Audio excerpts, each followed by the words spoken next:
Hello, everybody. Today's second review. I know I'm filming this on a different day, so it is what it is. But yeah, today's second review is going to be of, uh, oh my God, Happy Gilmore 2. I just couldn't finish it yesterday. I was starting to fall asleep near the end of the movie, and I wanted to see the last 30 minutes of it and actually remember it. So I figured I should just watch it over 2 days, and yeah, that's just what happened. So here we are. But this movie, unfortunately, just fell a little bit shorter than the last one I found, I guess. Unfortunately, it just it just wasn't as funny, I don't think, and I feel like they were trying to just do too much, adding too many cameos, uh, and it just felt a little too goofy, I guess, in a sense. I mean, the first one obviously is goofy bleh, in and of itself, right? But at least it had like that underlying story. And again, the underlying story in this one might be even sadder because at the very beginning of the movie, he kills his wife on a golf shot that he misses horribly and hooks it, and ends up killing his wife with the shot from the tee. So right off the start, it's sad. And then he goes into a deep depression, basically, and straight into alcoholism. And it's just kind of like, okay, well, this is supposed to be a comedy movie. Where exactly are we going with this? And yeah, definitely, I feel like the Adam Sandler movies are just like sad comedy movies almost. Now that I'm watching them like back to back, that's almost what it feels like. And I know that a lot of movies, sequels sometimes do better, but I feel like this one just really fell short. I felt like they were trying to do way too much with the storyline, and yeah, bringing back the old characters was great for the nostalgia factor, but I feel like this film almost just didn't need to even really happen. Um, I mean, it was good in its own sense. It had its good parts. Obviously, the story of like him trying to help his daughter get through ballet school was good, and I do like the fact that he brought his family in to be in the movie. I thought that was a nice touch, obviously, for him to be as successful as he is, and we're talking about Adam Sandler here, um, to be as successful as he is now in his later on career, I feel like really goes to show really just goes to show that if you work hard, you can succeed, right? And I mean, not that he isn't succeeding already, like early on, right? And he is one of my favorite, like, stand up comedians as far as that goes. And I feel like sometimes he does better at that than the movies. Now, this could also be like writing and directing and so on and so forth. Just the style was maybe a little different. And, the maxi golf thing kind of was just didn't seem to fit. It almost would have been better if him and Shooter McGavin had faced off a second time. I feel like that would have been a better storyline.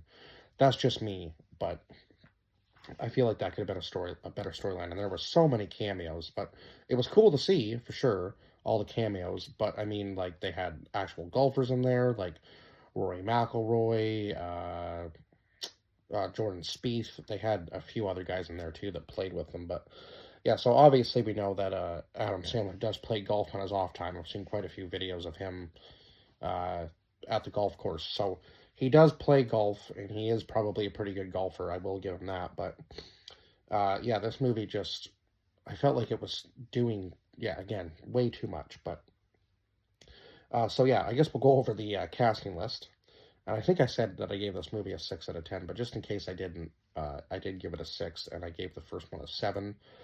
So it was just a little bit, it wasn't, yeah, it just wasn't quite as good as the first one. Um, Now we have Adam Sandler returning as Happy Gilmore, Julia Bowen returning as Virginia, and that was very short-lived. Like I said again, she dies almost at the very beginning of the film. We had Christopher McDonald returning as Shooter McGavin. Now, when we first see him, he's in like a, I guess, psych ward. He's been there for quite some time, clearly, due to, obviously, him losing to Happy in the 90s. Now, he still self-proclaims himself as the best golfer in the 90s. Obviously, Happy reminds him that he was better, and so was Tiger Woods. And I think Tiger Woods really is the greatest golfer of all time. I don't think there's anybody who can deny that. Um, just with the amount of, you know, accolades he has, obviously, throughout golf. I can't really name them all, but I'm not a huge golf watcher, but I know that Tiger Woods is definitely among the greats in golf. So, and again, they had some other great golfers in here that are future probably Hall of Famers as far as golf goes. So then we had Benny Savdi as Frank Manatee, who was the owner of this um, Maxi Golf, who was trying to make things anew. And I mean, kudos to him for being like the, I guess, kind of like entrepreneur type, I guess you could call him. Um,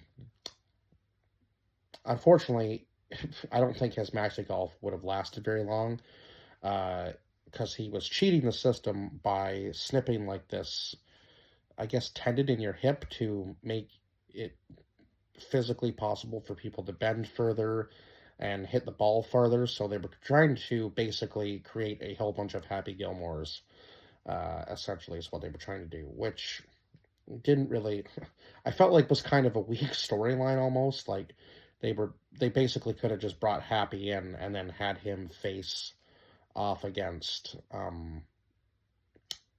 Shooter, right? Like to like make Maxi Golf like Happy's thing and then have Shooter try to save like regular golf, I guess.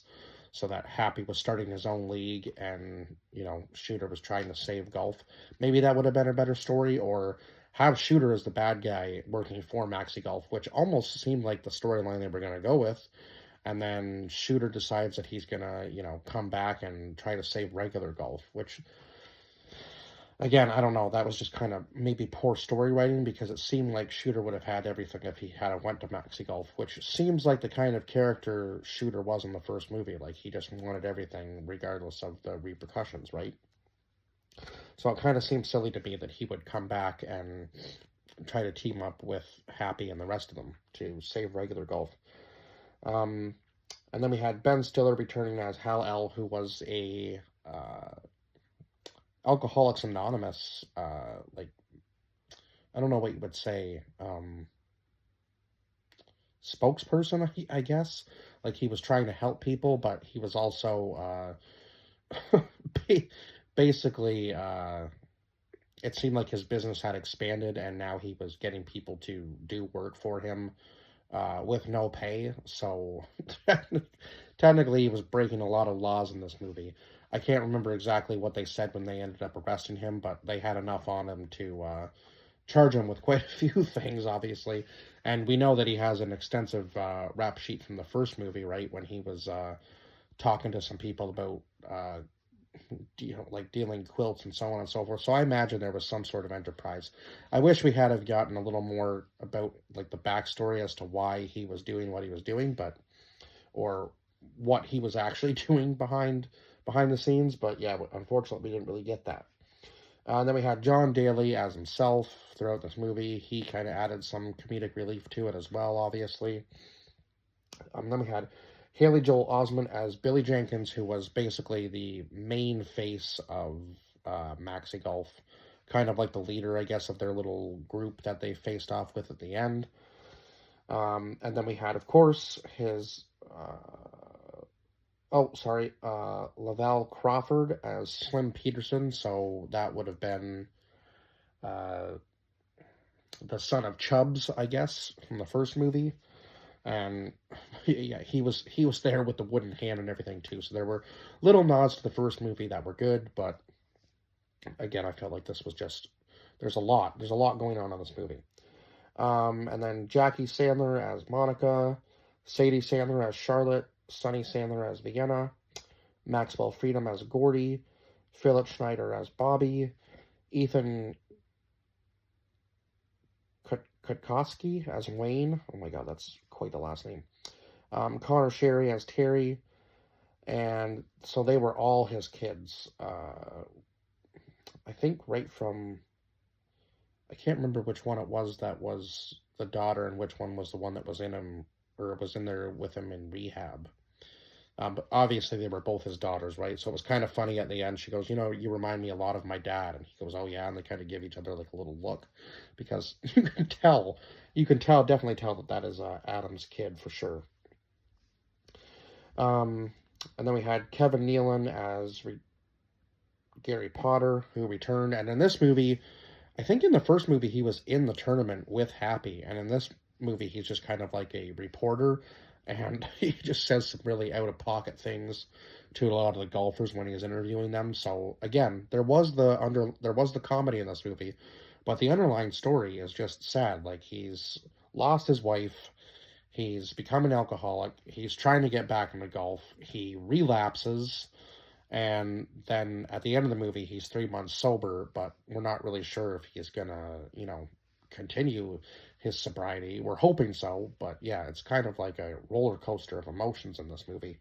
And the ending did make me a little sad too when it shows all of the people who have passed away over the years, um, in real life, uh, just because of, yeah, obviously I guess just because of natural causes, right? But yeah, it was kind of sad to see everybody who had passed away, and then when his wife tells him at the end that he's going to be okay, I was like, okay, damn, that hit, that hit pretty hard actually.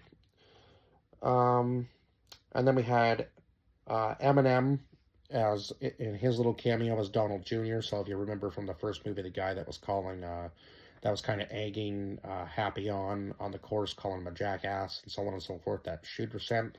So this was his son, and he comes out and causes a little bit of commotion with Happy, and then gets eaten by the alligator. So Eminem's cameo wasn't long, but it was it was, I guess it provided again a little bit of that comedic relief for this movie. And then we had Oliver Hudson as Harley, Fernando Marrero as Screech, Reggie Bush as 8 Ball, and Rebecca Quinn as Flex, who was also all part of, I believe they were all part of, yeah, because it was Happy and four other golfers, right? And then it was Billy and, was there five on the team to begin with, or was there only four? I'm trying to remember now. There must have been five on each team. That's crazy. And then yeah, it got down to pretty much a one-on-one by the end from injuries and so on and so forth. But uh oh yeah, and then Bad Bunny as Oscar Majias, who was Happy's caddy throughout the movie. After, of course, he got fired from the restaurant uh, for screwing up an order and then trying to blame it on somebody else. And they just fired him right on the spot for that, which was kind of crazy. Uh, you know, he's just kind of trying to watch out for himself. But I guess yeah, they didn't really like that too much, so it is what it is. But yeah, the I guess the chorus design was kind of cool. And another thing that really threw me off was I think the AI generated Adam Sandler at the beginning of the movie. I was like, okay, this is just a little weird. And you would think for a movie of this caliber coming out that they would have a little bit of a better budget and make him look a little more real, throughout the years, obviously. But they didn't do a really good job of that. And yeah, there's just, I don't really know. I guess I've kind of said the good and the bad about this movie, but yeah, it just wasn't on par with the first one, and I feel like they waited too long maybe to do a second one. Uh, I feel like this movie probably would have done a bit better if it had been done, maybe like 5 or 10 years after the first one, and then maybe they try to do a third one now.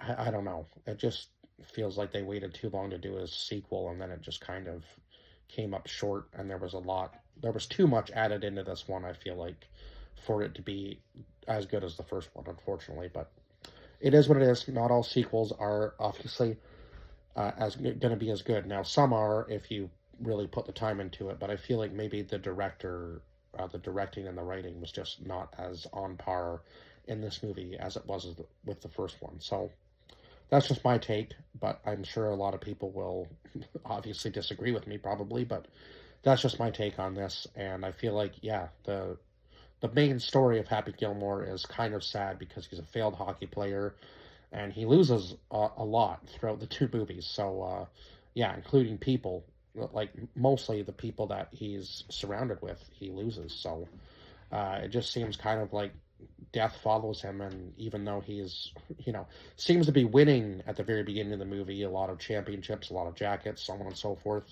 he kind of just has like another downfall again, and it's unfortunate, but that's kind of what it is. And then he bounces back at the end of the movie.